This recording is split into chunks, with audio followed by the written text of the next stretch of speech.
Number 36. Mr. Black gave his wife money every Friday evening, but she always spent it before the next Wednesday, so that for the next 3 days she had none. Every Tuesday evening Mr. Black asked her, "But what did you spend all that money on?" And she always answered, "I don't know." One Friday Mr. Black brought home an exercise book and a pencil, and gave them to his wife with her money. "Now look," he said to her, "when you get money from me, write it down on this page, and on the opposite page write down what happens to the money." When Mr. Black came home the next Tuesday, his wife came to him and showed him the book. "I've done what you told me," she said happily. On one page she'd written, "Friday the 28th of June. I got £18 from John." And on the opposite page, "Tuesday the 2nd of July. I've spent it all."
Number 37. A letter to a magazine. Dear Sirs, last year I saw an article in your magazine. I think it was in your magazine, but I am not sure, which interested me very much, but I have forgotten what it was. I wrote the name of the article and the magazine in my notebook after I had read it, but I have lost the notebook. I have also lost the magazine which the article was in. Will you please send me another copy of the magazine, if it was your magazine? Thank you very much. Yours faithfully, David Williams.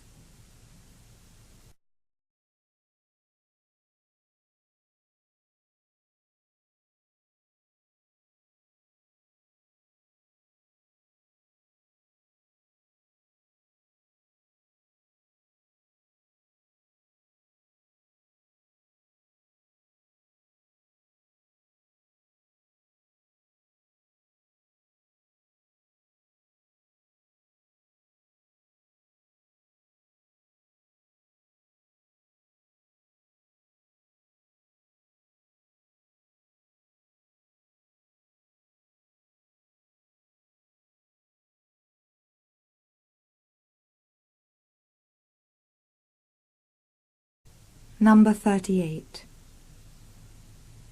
The lights were red, so my taxi had to stop. When they changed to green again, an old lady was slowly crossing the street in front of the taxi, so of course the driver waited. But as soon as the driver of the car behind saw the green light, he began to blow his horn. My taxi driver calmly opened his door, got out, pointed to the driver's seat which he had just left, and said to the man who was blowing the horn, "Sir, you get into my taxi and drive over her. I always feel so uncomfortable when I drive over old ladies."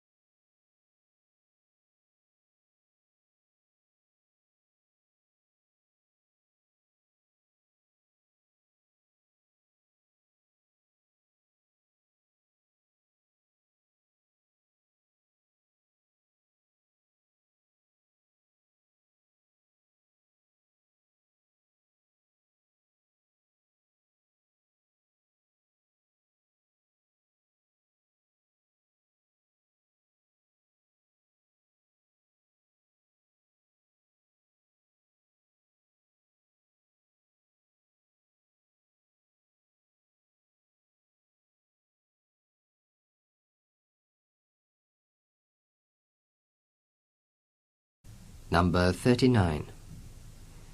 A man was mending a street lamp when he saw a pretty young woman and 3 children get into a car which was in the garden of a house near him. He saw that the car had a flat tire, and tried to warn the woman, but it was too late. She was already driving the car out of the garden and into the busy street. When she'd got there, she stopped the car at the side of the street, got out and looked at the flat tire. The children stayed in the car. Very soon another car stopped, and the driver offered to help her. The young woman accepted his offer, and the man changed the tire for her. When she'd thanked him and he'd gone, she drove the car back into the garden, got out with the children, and went back to her work in the house with clean hands.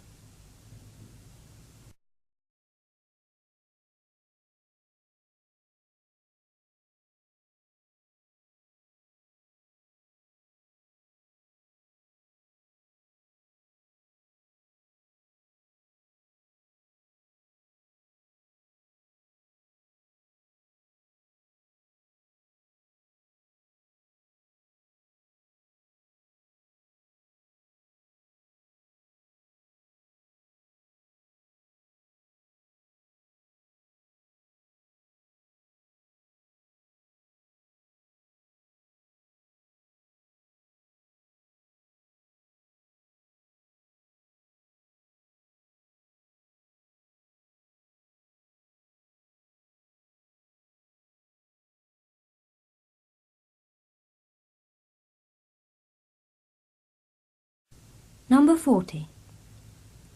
A man wanted to sell his old horse, so he took him to the market. Because the horse was old, nobody wanted to buy him, but at last a young man stopped in front of him and said, "How old is he?" "He's 21 years old," said the older man. "How long have you had him?" "I've had him for nearly 19 years. "And what's his name?" "I don't know, but I call him Tom."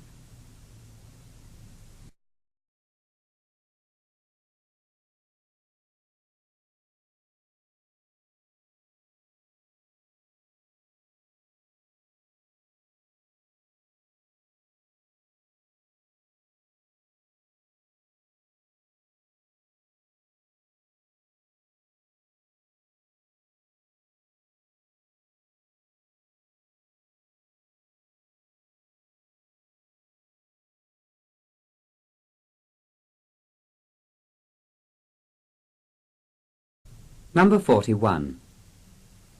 A man heard that a certain government department wanted a clerk, so he wrote and asked for the position. But while he was waiting for an answer, a friend of his introduced him to the head of the department, who at once gave him the job. Several months later, while the man was working in the department, he got a letter which had been sent on to him from his old address. This letter said, "Dear Sir, we are sorry to have to tell you that we cannot offer you work in this department, because we do not think that you would be able to do the job successfully. Yours faithfully." The man laughed, but when he looked at the letter more carefully, he saw that he had signed it himself.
Number 42. Tom was only 7 years old. So when he went off to camp with a lot of other small boys one summer, his mother thought that he might be unhappy, and arranged for all his aunts and his grandmother and all his other relatives to write to him, so that he would get a letter every day while he was away from home.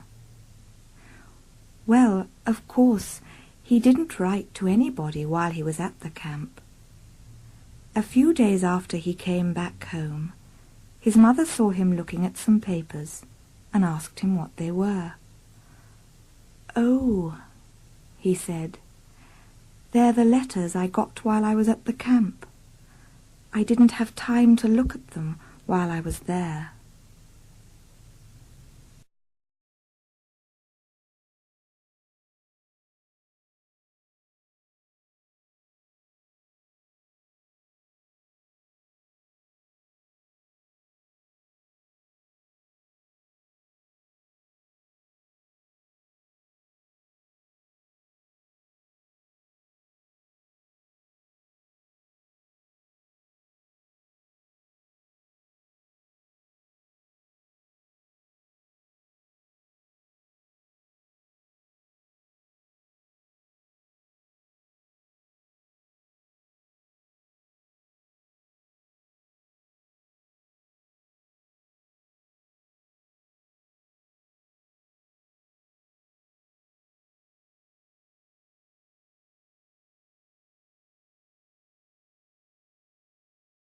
Number 43.